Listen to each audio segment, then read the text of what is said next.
Bonjour à tous, et ben voilà une nouvelle vidéo consacrée aux deux derniers leurres que j'ai reçus. J'en ai déjà parlé sur ma page Facebook si vous voulez avoir l'article détaillé. Je vous les présente ici pour montrer un petit peu plus en gros plan à quoi ils ressemblent. Donc il s'agit de deux crankbaits, enfin un crankbait décliné en deux coloris différents.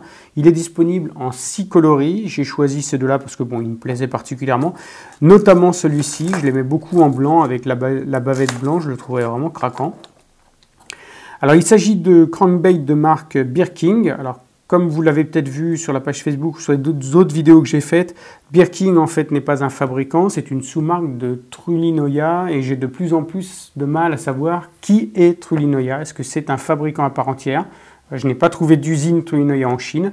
Ou est-ce que c'est une sous-marque, peut-être de Seanite, qui lui est un gros constructeur? Donc au niveau des caractéristiques, on a là un crankbait donc très plongeant. Profondeur de nage 2,50 m à 3,20 m.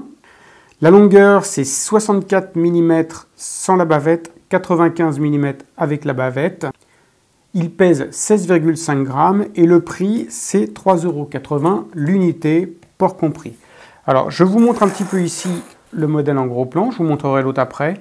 Donc au niveau de la finition, c'est bien, mais c'est pas aussi bon que par exemple un Seanite comme celui-ci, que je vous ai montré sur une autre vidéo. Lui, il est absolument irréprochable. C'est clair, c'est aussi bon que les meilleurs leurres qu'on puisse trouver en France. Là, la finition, disons, est un petit peu plus approximative. On le voit ici, je ne sais pas si on va le voir en gros plan, mais une coulure au niveau du moulage.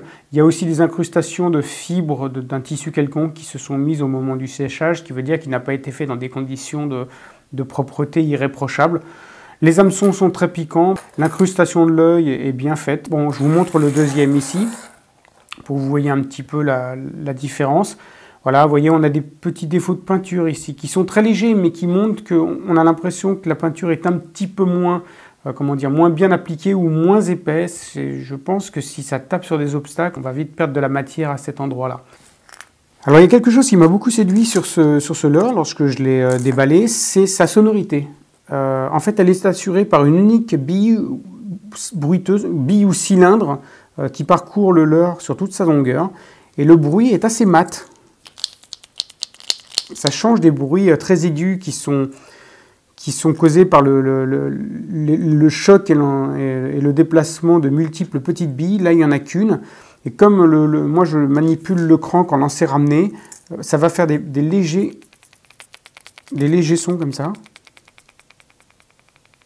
qui pourraient être moins gênants pour un carnassier, en tout cas, qui ne risque pas d'effrayer ceux qui sont un petit peu tatillons.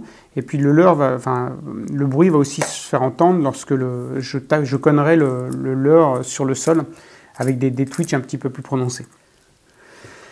Bon, alors pour résumer, un leurre plutôt convaincant, même si la finition aurait mérité d'être un petit peu plus soignée. En tout cas, j'aime bien sa sonorité, j'aime bien sa très longue bavette qui va me permettre de prospecter les zones un petit peu plus profondes. En cognant sur le fond, ça pourrait provoquer des attaques réflexes de carnassier. En tout cas, je vais les tester dès que j'en aurai l'occasion. Si je peux, je fais une petite vidéo que je vous ferai partager. Ça me permettra aussi de vous montrer en situation tous les autres leurres que j'ai reçus depuis quelques temps. Voilà, écoutez, en attendant, je vous souhaite de bonnes pêches et puis à bientôt. Ciao!